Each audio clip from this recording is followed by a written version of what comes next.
हरे कृष्णा। तो सभी भक्तों का हार्दिक स्वागत है। तो आप सबको धन्यवाद, और खास करके अनिरुद्ध प्रभु और कृष्णमय माता जी और जितने भी हमारे सीनियर गुरु भाई गुरु बहन है उपस्थित, उनको भी धन्यवाद। और मैं उनका आशीर्वाद कामना करता हूँ कि मैं इस श्लोक के विषय में बोलने के लिए वो सब सीनियर गुरु भाई और गुरु बहन आशीर्वाद दें। जो भी वरिष्ठ है और कनिष्ठ है, कनिष्ठ आदर दे, और वरिष्ठ कनिष्ठ लोग मेरे लिए प्रार्थना करें, वरिष्ठ लोग आशीर्वाद दे, जिससे कि श्रीमद् भागवतम की ये सुंदर श्लोक है जिसके बारे में मैं बता सकूं, जहाँ की श्रीमद् भागवतम की महिमा के विषय में सुखदेव गोस्वामी यहाँ वर्णन करते हैं भागवतम में। तो इसी श्लोक को मैं बोलने के लिए इसमें प्रयास करूंगा। तो जैसे कि इस श्लोक में बहुत सुंदर वर्णन है किस प्रकार श्रीमद् भागवतम की जो महिमा है इसको प्रकाशित कर रहे हैं यहाँ। तो कहते हैं इस श्लोक की अंत में, कथा सुधायाम पशम प्रयोगम। ये कथा को सुधा यानी अमृत के साथ तुलना किया गया है। तो हम जब श्रीमद् भागवतम की महिमा सुनते हैं, वहां भी वर्णन आता है किस प्रकार देवता लोग जब परीक्षित महाराज को सुखदेव गोस्वामी ने श्रीमद् भागवतम की सुनाने के लिए ठाना, उसी समय में स्वर्ग के देवता अपने स्वर्ग लोक के दिव्य अमृत को लेके आए थे, जो कि वो चाहते थे कि सुखदेव गोस्वामी इस अमृत को भागवत अमृत से बदल दे और परीक्षित महाराज को अमृत पिलाकर उनको जीवन दान प्रदान करे, और हमें यानी देवताओं को इस कथा अमृत को पान कराए। तो इसलिए वो अदल बदल चाहते थे, लेकिन वहां सुखदेव गोस्वामी ने उनको उनकी भर्त्सना करते हुए कहते हैं कि किस प्रकार तुम इस श्रीमद् भागवतम कथामृत को ये तुच्छ स्वर्गिक अमृत से तुलना कर सकते हो। इसलिए ये श्रीमद् भागवतम जो कथामृत है, ये इससे पता चलता है कितना दिव्य है। तो श्रीमद् भागवतम की में ही प्रथम स्कंद की तीसरे अध्याय 34 नंबर श्लोक में भगवान कहते हैं, सुखदेव गोस्वामी वहां वर्णन करते हैं कि कृष्णा स्वधाम उपगते धर्म ज्ञानादिभिः सह कले दोष दृशामेषां पुराण अर्क अधुनिनाम। तो कृष्ण जब स्वधाम चले गए, इस धराधाम पे क्या छोड़ के गए? पुराण अर्क अधुनिना। पुराण रूपी अर्क, अर्क यानी औषधि भी होता है, अर्क यानी सूर्य भी होते हैं, सूर्य का एक नाम अर्क है। तो इसी प्रकार एक जो भौतिक रोग से बीमार है, भौतिक रोग से ग्रस्त है, उनके लिए ये श्रीमद् भागवतम जो है औषधि का काम करता है कि कलो दृष्टा दिशा में सा नष्ट द्वेषा में सा, ये जो कलियुग के दोष से जिसका दृष्टि नष्ट हो गया है, तो दृष्टि नष्ट होने वाले को मेडिसिन चाहिए दृष्टि वापस करने के लिए।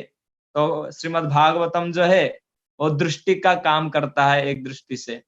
और जो आज कलयुग में जो लोग आंख रहते हुए भी अंधे बन चुके हैं, अज्ञान अंधकार में जो है, उनकी अज्ञान तिमिरंधस्य करने के लिए ये पुराण अर्क यानी पुराण रूपी सूर्य का उदय हुआ है श्रीमद् भागवतम का।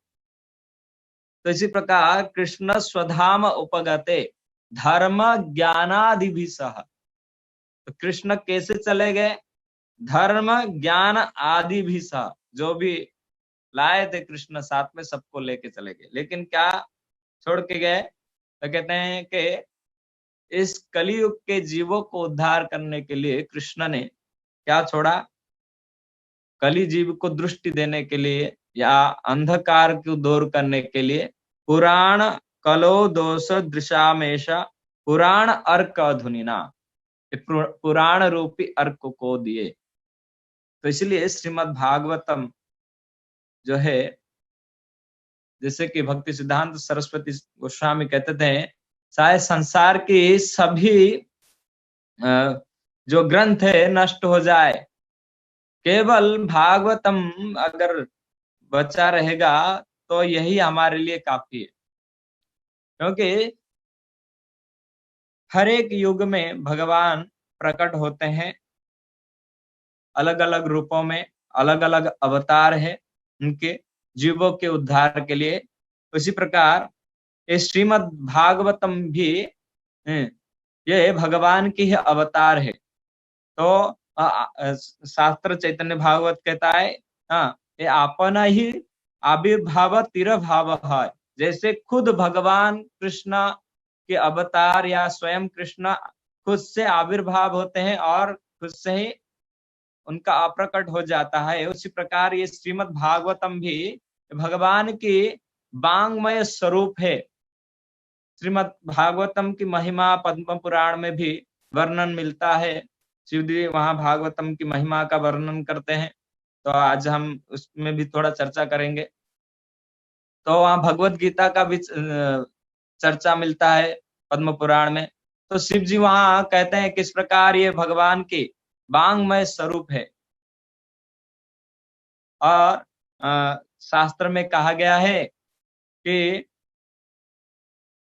ये जो श्रीमद् भागवतम है, ये प्रत्येक श्लोके प्रत्यक्षरे, प्रत्येक श्लोक में और प्रत्येक अक्षर में कृष्ण का उपस्थित है। तो इसलिए श्रीमद् भागवतम की महिमा का जो यहाँ वर्णन है, तो उसका हम चर्चा करेंगे। तो इस प्रकार खास करके प्रभुपाद जी की तात्पर्य को हम चर्चा करते हुए आगे बढ़ेंगे। तो प्रभुपाद जी अपने तात्पर्य में कहते हैं कि किस प्रकार निर्विशेषवादी भगवान की कार्यकलाप को सुनने और अतीव भयभीत रहते हैं, क्योंकि वे सोचते हैं कि ब्रह्मा के दिव्य पद को प्राप्त सुख ही जीवन का चरम लक्ष्य है। वे सोचते हैं कि हर एक का कार्य, चाहे वो भगवान की ही क्यों ना हो, लौकिक होता है, किंतु इस श्लोक से सुख का जो भाव व्यक्त है वह भिन्न है, क्योंकि वह परम पुरुष के कार्य के बतलाता है, जिससे गुण गुण दिव्य होते हैं।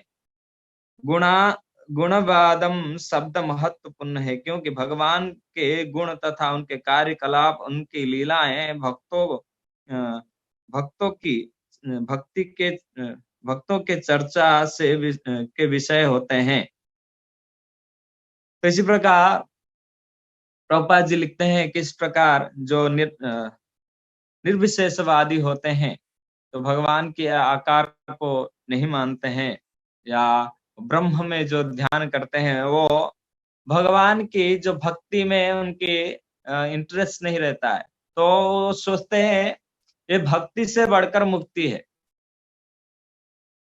क्योंकि वो चाहते हैं मुक्त होकर वो भगवान की निराकार ब्रह्म में ब्रह्म सुख को प्राप्त करना, उसको ही वो चरम सुख मानते हैं। प्रभुपाद लिखते हैं, तो आचार्य लोग कहते हैं इस भौतिक जगत में 3 प्रकार के सुख है।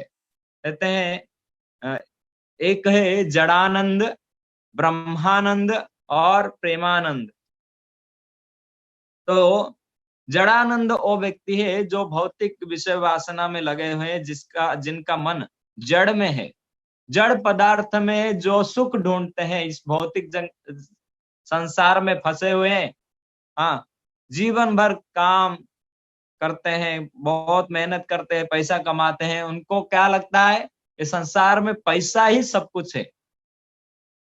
और उनको लगता है ये संसार में शारीरिक सुख ही सब कुछ है, घर परिवार पुत्र परिजन ये सभी सुख है, इससे परे और कुछ नहीं है। तो ऐसे लोगों को जड़ानंद कहा जाता है, क्योंकि ये जड़ वस्तु में आनंद ढूंढते हैं। तो उनके लिए इससे ऊपर कुछ नहीं होता है, क्योंकि जड़ को ही समझते हैं, इसमें ही आनंद है। जैसे मलभक्षी सुअर है, वो सुअर को रसगुल्ला कभी पसंद नहीं आएगा, क्योंकि उसको मल में ही आनंद है। वो मल खाकर, ताजा ताजा मल खाकर वो आनंद लेता है। ये भौतिक जगत, ये को ही कहा गया है जड़ जगत। इस जड़ जगत में कोई भी प्राणी आए वो जड़ वस्तु में फंस जाता है। यहाँ तक कि एक बार की घटना है, इंद्रदेव इस भौतिक संसार में कुछ श्राप मिला, इस जगत में आ गए और सुअर बन गए।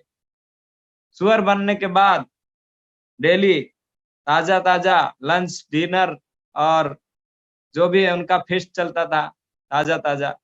हाँ, तो इसके लिए सुअर भी बने और उनका शादी भी हो गया। ऐसे तो पशु मनुष्य छोड़ के कोई शादी करता नहीं, लेकिन आजकल मनुष्य भी पशु बन गए हैं। हाँ, तो उनका सुअरी पत्नी थी और ढेर सारे बच्चे थे। तो बहुत दिन तक उस जड़ जगत में आनंद लेने लगे, कीचड़ में लोटपट होते हैं और ताजा ताजा खाते थे। लेकिन जब उनका अवधि खत्म हुआ इस जगत में जो दंड पाने का, तो ब्रह्मा जी आए, क्योंकि स्वर्ग लोक का आसन रिक्त पड़ा था। तो ब्रह्मा जी को चिंता था ये कब इंद्र जो छुड़ के इस स्वर्ग लोक में आएंगे। तो ब्रह्मा जी आए, जब सुअर शरीर में इंद्र थे, बोलते हे इंद्र। हाँ, इंद्र, वो सुर सुनता नहीं है, क्योंकि वो सुअर शरीर में है, उनको इंद्र क्या पता है। तो वो बार बार ब्रह्मा जी बुलाए, तो नजदीक आके थोड़ा बुलाए, तो वो देखता है। तो ब्रह्मा जी की कृपा से उसको थोड़ा ज्ञान आया कि तो सुअर पूछता है आप किसको बुला रहे हो? इंद्र कौन है? अरे आप ही तो इंद्र हो। वो बताते तुम स्वर्ग का इंद्र थे, ये श्राप बसे अभी सुअर बने हो, तो तुम्हारा जो श्राप का अवधि खत्म हो गया है, तो मैं चाहता हूं तुम फिर वापस स्वर्ग में आओ और वहां स्वर्ग की राज भोग करो। हाँ, स्वर्गिक सुख को प्राप्त करो, वहां रहकर सुख आनंद लो। तो इंद्र कहता है ये स्वर्ग सुख क्या है, यहाँ देखो कितना सुंदर गटर है, कितना ठंडा ठंडा कूल कूल लगता है, ताजा ताजा गरम गरम।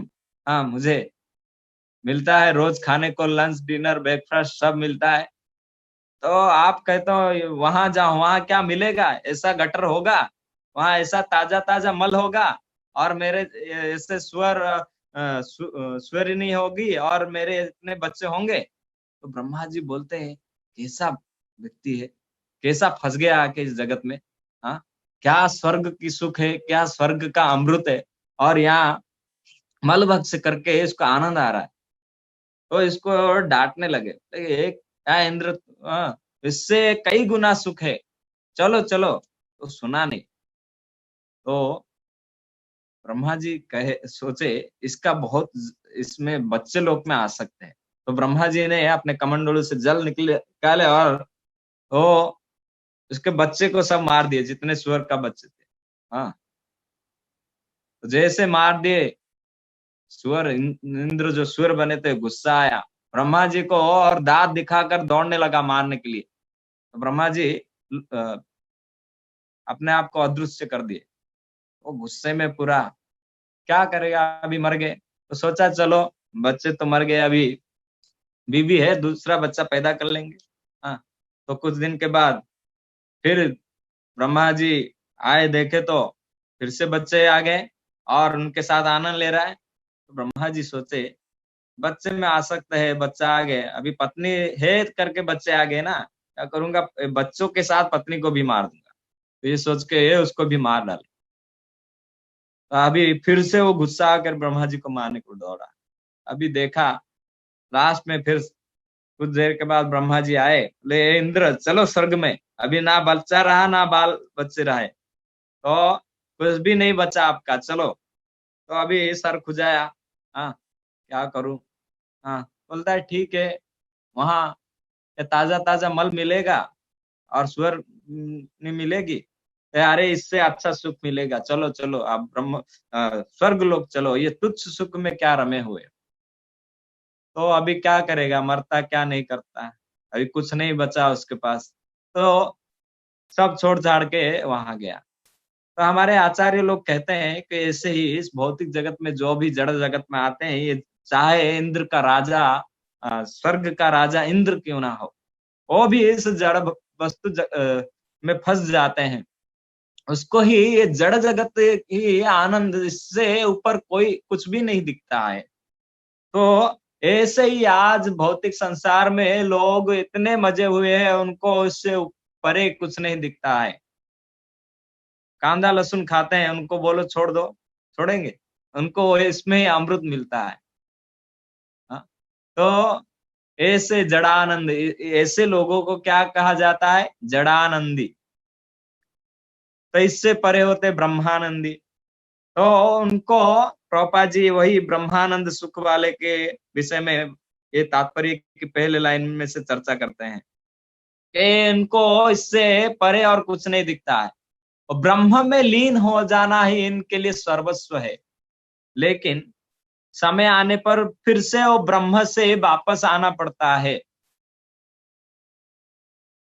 तो मैं डिटेल में नहीं जाऊंगा इसमें, क्योंकि आगे मुझे और कुछ कहना है, समय कम है। तो ऐसे ब्रह्मा में जो आनंद लेने चाहते हैं, उनको पता नहीं कि ब्रह्म आनंद से भी जो प्रेमानंद है, भक्ति करने से, भगवान की सेवा करने से जो आनंद है, वो नहीं जानते। इसलिए वो क्या सोचते हैं, ये ब्रह्म आनंद ये सब कुछ है। लेकिन प्रभुपाद भगवत गीता के तात्पर्य में लिखते हैं, लेकिन ऐसे भी लोग जब वहां जाते हैं, ब्रह्म में लीन होते हैं, फिर उनको इस भौतिक जगत में फिर वापस आना पड़ता है, क्योंकि फिर से भी वहां उनकी इच्छा जागृत होता है। क्योंकि जीव जो है बिना कुछ किए नहीं रह सकता। तो जीव का स्वरूप है नित्य कृष्ण दास, जीव का स्वरूप ही है नित्य कृष्ण की दास। तो व्यक्ति कृष्ण के सेवा के बिना नहीं रह सकता। तो उसको किसी ना किसी वस्तु का सेवा करना पड़ेगा। तो ब्रह्म में लीन होने के बाद ना उसका शरीर रहता है, ना अंग प्रत्यंग रहता है, लेकिन इच्छा बनी रहती है मैं कुछ करूं, हाँ रसगुल्ला खाऊं, लेकिन मुंह नहीं है, कैसे खाएगा रसगुल्ला। तो इसलिए फिर से भगवान बोलते हैं, ये ब्रह्म ब्रह्म में तुमको ना रसगुल्ला मिलेगा ना तेरा मुंह है, तो क्या रसगुल्ला खाना है तो फिर भौतिक जगत में जा। तो भगवान फिर से उसको शरीर देके इस भौतिक जगत में भेज देते हैं। लेकिन राम नाम कृष्ण नाम बड़ा ही मधुर, जेई जपे से बड़ चतुर। जो भगवान की जप करते हैं वो चतुर है। दे अरे खाना ही है, रसगुल्ला खाना है, गुलाब जाम खाना है, तो भौतिक जगत में खाकर फंसेंगे। उसके अच्छा भगवान को भोग लगाओ, भगवान का भक्ति करो, वही रसगुल्ला खाओ, पनीर खाओ, जो खाना है खाओ।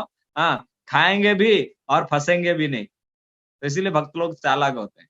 लेकिन ये ब्रह्मवादी निर्विशेषवादी इतने मूर्ख होते हैं, वो इस जगत में ही फंसे रहते हैं। तो प्रभुपाद जी हाँ कहते हैं कि इससे परे उनको और कुछ नहीं है। क्योंकि कहते हैं क्योंकि भगवान के गुण तथा उनके कार्यकलाप एवं उनकी लीलाएं भक्तों की चर्चा का विषय होता है। भक्त लोग भगवान के नाम रूप गुण लीला के विषय में चर्चा करते हैं। भक्तों का क्या है, मच्चिता मद्गतो प्राणा बोधयन्ते परस्परम कथयन्तश्च माम नित्यम तुष्यन्ति च रमन्ति च। भक्त लोग इस भगवान की नाम रूप गुण लीला को क्या कर देते हैं, मत चिता मद गत प्राणा। ये वही भगवान, हाँ, भक्त जो है भगवान की कथा गुण नाम रूप लीला उनका क्या है, चित्त में रहता, मत चिता मद, भगवान कहते मुझे ही वो चित्त में रखते हैं, और मद गता प्राणा, कि मुझे ही वो प्राण मानते हैं। मच्चिता मदगता प्राण और बोधयन्ते परस्परम। तो इसलिए वो भक्त लोग आपस में जब भी मिलते हैं क्या चर्चा करते हैं, भगवत विषय में। कथयन्तश्च माम नित्यम, अब बारंबार मेरे विषय में कथा करते हुए क्या करते हैं, तुष्यन्ति च रमन्ति च, उसमें तुष्ट होते और रमण करते, उसमें आनंद लेते हैं। इन भौतिक जगत में लोग किसमें आनंद लेते हैं, जड़ वस्तु में, जड़ आनंद। उनको ये आनंद तो कथा में रस है, उनको बकवास लगता है। जैसे भक्त लोग को भौतिक जो सिनेमा के गाने, बाकी सिनेमा, ये सब भक्त लोग को बकवास लगता है, लेकिन उन भौतिक लोगों को ये भागवतम भगवान के विषय में श्रवण करना, चर्चा करना, ये उनको क्या लगता है, बकवास लगता है। उनको ये सुख नहीं देता है, लेकिन भक्त उसमें आनंद लेते हैं।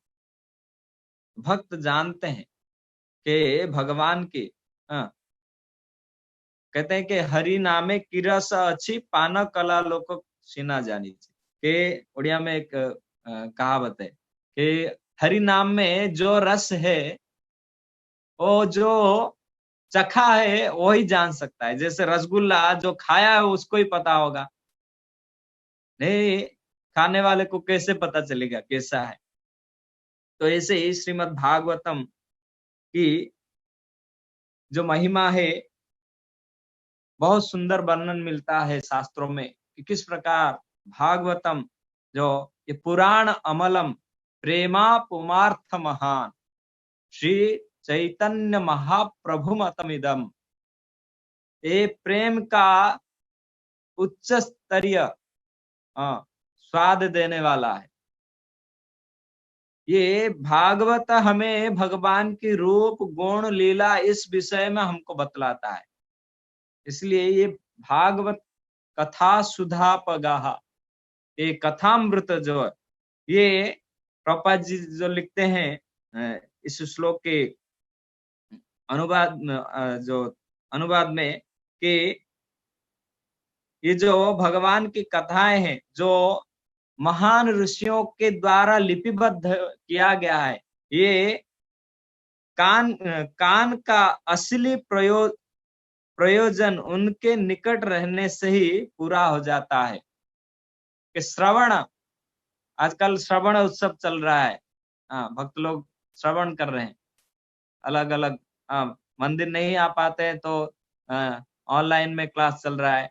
हमारे मायापुर में जब गौर पूर्णिमा होता है उससे पहले श्रवण उत्सव चालू होता है, तो हमारे वरिष्ठ आचार्य लोग, वरिष्ठ भक्त लोग जाकर वहाँ अपना मुखार अरविंद से सुंदर भागवतम के कथा अलग अलग टॉपिक के करते हैं।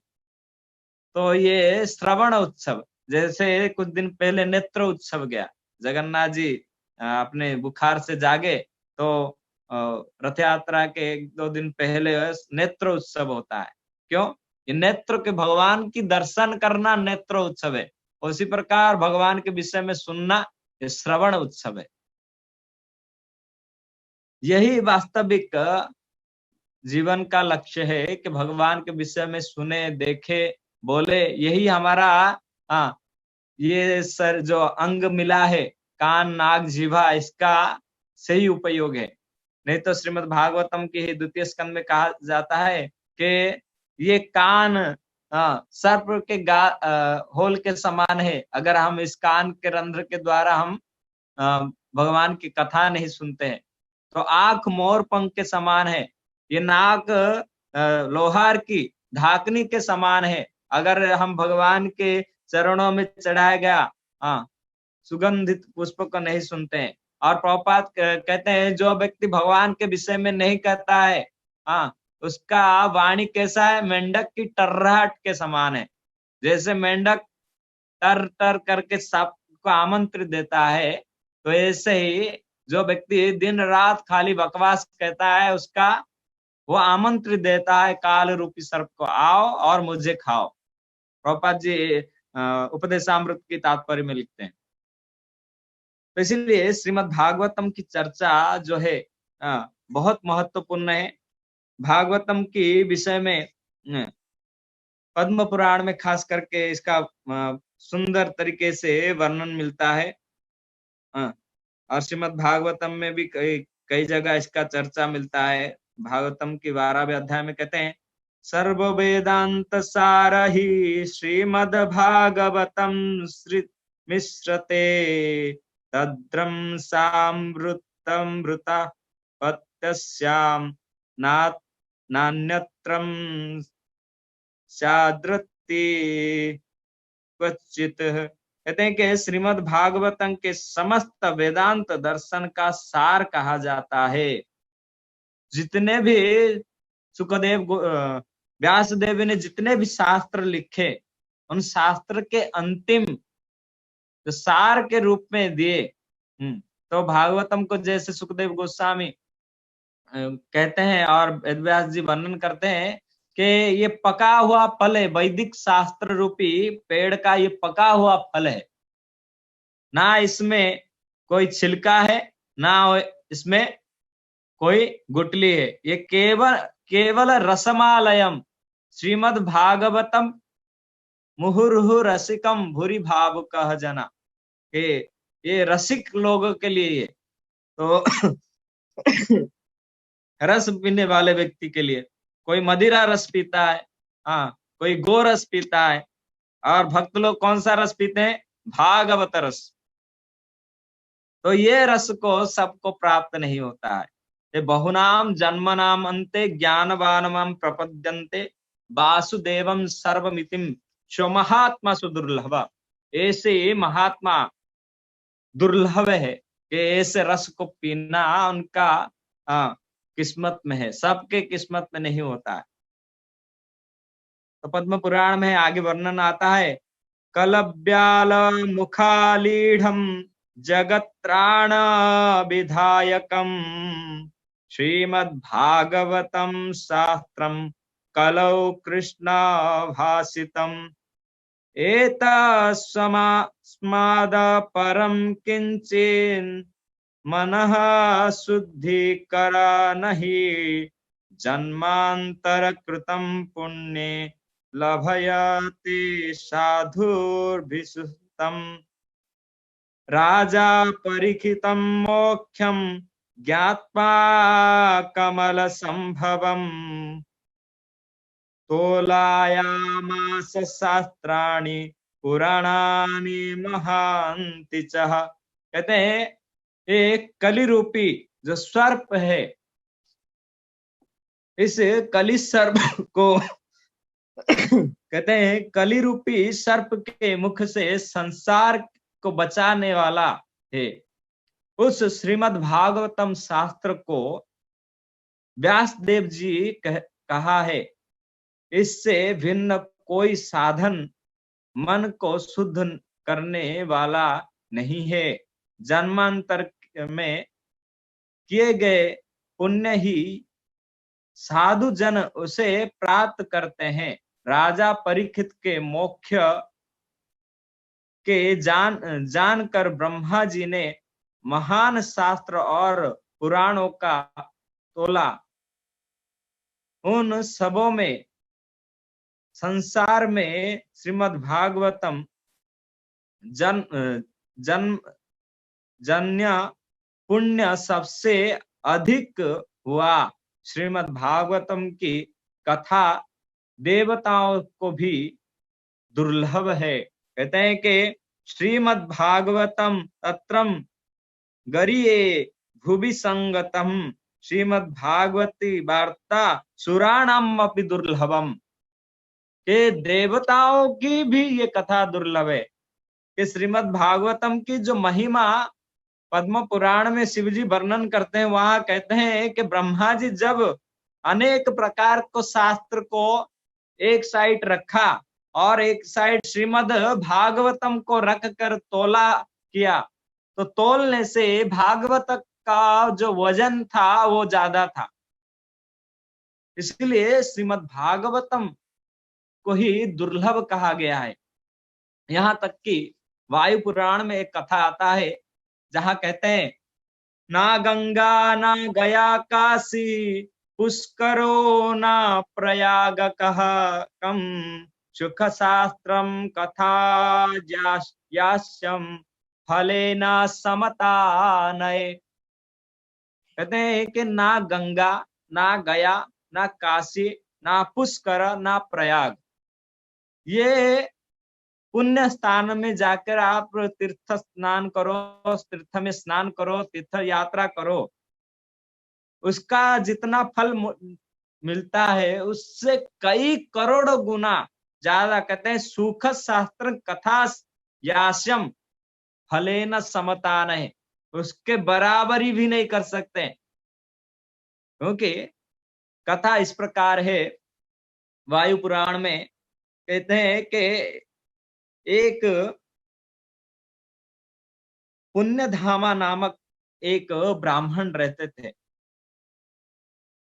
गंगा के कुछ दूर में उनका गांव था, वहां के निवासी थे, लेकिन वो ये पुण्यधामा वहां रहकर नित्य प्रतिदिन 100 साल तक वो श्रीमद् भागवतम की श्रवण किए, पठन किए और सबको बोलते थे। तो कुछ दिन के बाद उस गांव में 2 साधु पहुंचे जिनका नाम था दीर्घतमा और बृहत्तपा।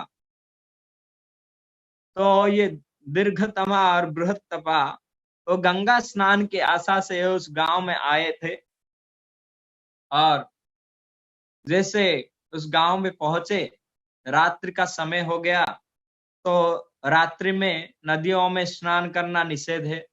आप जैसे श्रीमद् भागवतम में पढ़ते हो कि जब जमुना जी में नंद बाबा स्नान करने गए थे तो उनको अपहरण हो गया था, तो इसीलिए स्नान करना नदियों में वर्जित है। तो इसलिए ये दोनों साधु उस गांव में आश्रय ढूंढे। तो कुछ गांव के लोग बोले, कहे यहाँ कुछ ही दूर में एक साधु रहते हैं जिनका नाम था पुण्यधामा, वो वहां कई दिनों से रह रहे, भगवान की अनन्य भक्त है, इसलिए आप उनके पास जाओ, उनके पास जाकर उनके साथ रहो, वही आपको भक्त है तो आपकी अतिथि सत्कार करेंगे, इसलिए आप वहां जाओ। तो ये दोनों वहां जाते हैं, तो वहां उनको प्रणाम, आपस में मिलते हैं, खूब चर्चा होता है, परिचय होता है।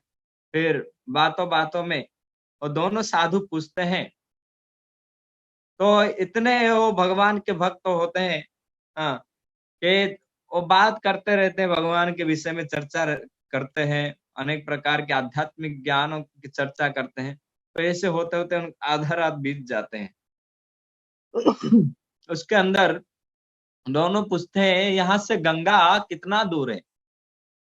तो पुण्यधामा कहते हैं, देखो भाई, ये गांव में मैं बहुत सालों से रह रहा हूँ, लेकिन मैं आज तक गंगा में कभी स्नान करने गया नहीं, तो इसके लिए मुझे पता नहीं है कि गंगा कितने दूर है, तो क्षमा करना, हाँ, मुझे गंगा का दूरी पता नहीं है।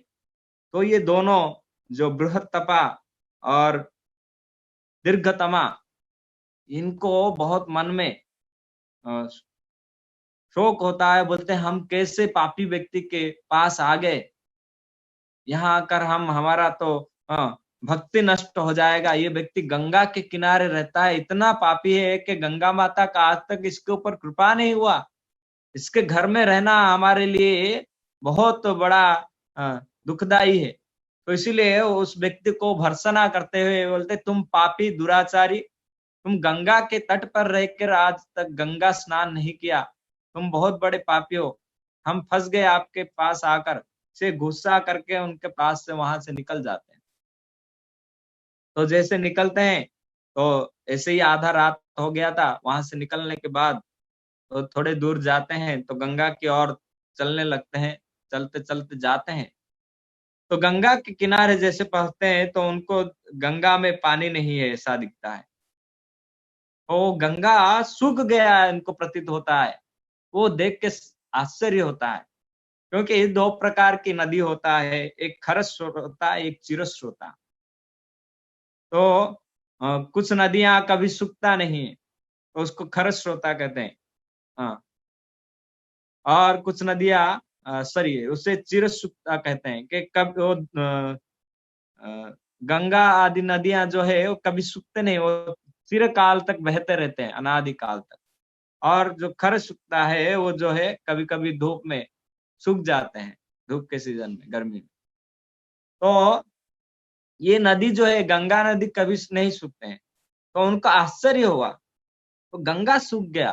तो वहां से वो नदी को, गंगा को प्राप्त करने के लिए, गंगा के स्नान के आशा से वहां से निकले। हाँ, वो गंगा को प्राप्त करने के लिए गंगा जिस जिस देश में बह रहे हैं, जिस जिस राज्य में बह रहे हैं, उस राज्य राज्य होके जा रहे हैं।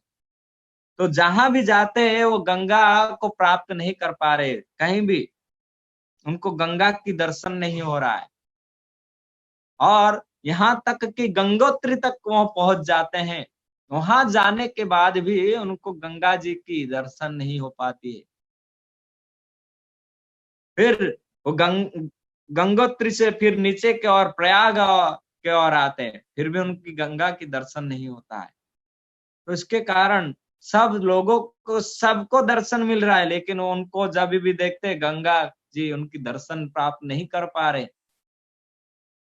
मन में बहुत दुख, वो प्रार्थना करते हैं गंगा मैया को। हाँ, तपस्या करते हैं रात भर जगकर। तो गंगा मैया उनको सपन में कहती हैं कि तुमने जो पुण्य धामा के चरण में अपराध किया, तुमने कैसे तोल दिया कि ये गंगा की स्नान श्रीमद् भागवतम की बराबरी कर सकता है, कैसे सोचा। तो वो श्रीमद् भागवतम की 100 साल से चर्चा कर रहे हैं, सुन रहे हैं, उससे ये गंगा स्नान की पुण्य तो तुच्छ है। इसीलिए जाओ, जब तक तुम उनके चरण पकड़ के क्षमा याचना नहीं करते हो और उनकी कृपा आशीर्वाद प्राप्त नहीं कर पाते हो, तब तक तुम्हें मेरी दर्शन नहीं हो सकता। इसलिए फिर दोनों बृहत तपा और दीर्घतमा फिर वहां से निकलते हैं, उसी गांव में पहुंचते हैं।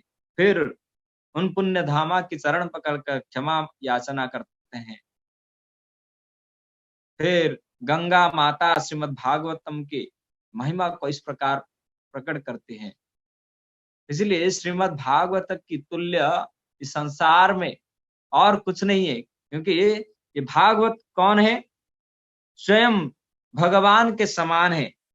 कहते हैं कि भागवत पूजी लेना कृष्णेर पूजा, भागवत श्रवण पठन भक्ति मत भागवत कारकृत्य नाय आपनिये आविर्भाव तिरभाव। भागवत की पूजा करने से कृष्ण की पूजा हो जाता है, क्योंकि शास्त्र कहता है कृष्ण समा भागवता विभु सर्वासाय। कृष्ण के समान ये भागवत है, प्रत्यक्षरे प्रति श्लोके प्रत्यक्षरे नाना अर्थ का है। प्रत्येक श्लोक और प्रत्येक अक्षर नाना अर्थ कहते हैं। इसलिए भागवत साधारण ग्रंथ नहीं है। चारि वेद उपनिषदे जत किछु तार अर्थ लयाभ्यास करिल संचय। 4 वेद और जितने भी उपनिषद है, सबकी रस को इकट्ठा करके इस व्यासदेव ने इस भागवत रस को बनाया है। तो इसीलिए कहते हैं भागव जेई सूत्रे सेई रूप विषय वचन, वो भागवत की सूत्र के रूप में वो भगवान के विषय को बद्ध किया है। भागवत सेई रूप श्लोक निवेदन अतएव सूत्रेर भाष्य श्रीमद् भागवत भागवत श्लोक उपनिषद कहे एकमत। इसलिए भागवत में जो लिखा है और उपनिषद और वेदों में जो भी वर्णन है वो भागवतम में वो सब प्राप्त हो जाता है। इसलिए भागवत पढ़ने से हम वेद उपनिषद सब पढ़ लेते हैं। इसलिए शास्त्र कहता है कि भागवत जेना माने सेज सॉरी सेज बना समा तार षष्टालयाभ्यास तार षष्टा जन्मे जन्मे हय प्रभु जमा। जो भागवत नहीं मानता है वो कैसे जबन यानी म्लेच्छ के समान है, मुसलमान के समान है। तारा षष्टा उस व्यक्ति को जन्म जन्म तक जम यातना भोगना पड़ता है जो भागवत रूपी शास्त्र को नहीं मानता है। इसलिए श्रीमद् भागवत जो है भगवान की ही वाणी है, भगवान की वांग्मय स्वरूप है। तो कलयुग में भगवान कहा जाता है किस रूप में अवतीर्ण है, तो कहते हैं तुलसी, गंगा, सालग्राम, नाम और श्रीमद् भागवत और भक्त के हृदय में, इन जगह में भगवान रहते हैं। इसलिए शास्त्र में कहते हैं महाप्रभु अपने जो विद्यार्थी व उनके जो अनुयायी है महाप्रभु का आज्ञा था उनको, कहते हैं महाप्रभु का एक जगह चैतन्य चरितामृत में वर्णन आता है, कहते हैं कि तुमी सब लोक मोर परम बांधव एही भिक्षा मागु मोरे देह तुमी सब गृहे जाओ कर सदा कृष्ण संकीर्तन कृष्ण नाम कृष्ण कथा कृष्ण आराधना। महाप्रभु का यही आदर्श यही आज्ञा था। ये कुलीना निवासी कुलीना ग्राम के लोगों को महाप्रभु का यह आदेश था कि हर साल कुलीना निवासी लोग जब जगन्नाथपुरी जाते थे, कुलीना ग्राम के लोग, तो वो महाप्रभु से पूछते थे महाप्रभु आपका आदेश क्या है हमारे लिए। जैसे हम कभी कभी गुरु महाराज को मिलते हैं कि महाराज गुरु महाराज आपका हमारे लिए क्या आदेश है। तो ऐसे ही महाप्रभु से जब उनके अनुयायी मिलते थे कुलीना ग्राम निवासी, वो पूछते थे हमारे लिए क्या आज्ञा है। महाप्रभु कहते हैं तुम्ही सब लोग मोर परम बांधव, तुम सब जो हो मेरे परम बांधव यानी मित्र हो या सजन हो। इसीलिए मैं तुम्हारे चरणों में एक ही भिक्षा करता हूँ, यही भिक्षा मांगू मोरे देह तुम्ही सब, कि मैं एक भिक्षा मांगता हूँ कि सब लोग मुझे ये भिक्षा दो। क्या भिक्षा है, कहते हैं गृहे जाय, तो गृह में जाओ। ये किसके लिए आदेश है, गृहस्थ लोग के लिए। ब्रह्मचारी तो मंदिर में रह रहे, सन्यासी मंदिर में रह रहे, उनको अवेलेबल है कृष्ण कथा कृष्ण नाम सब।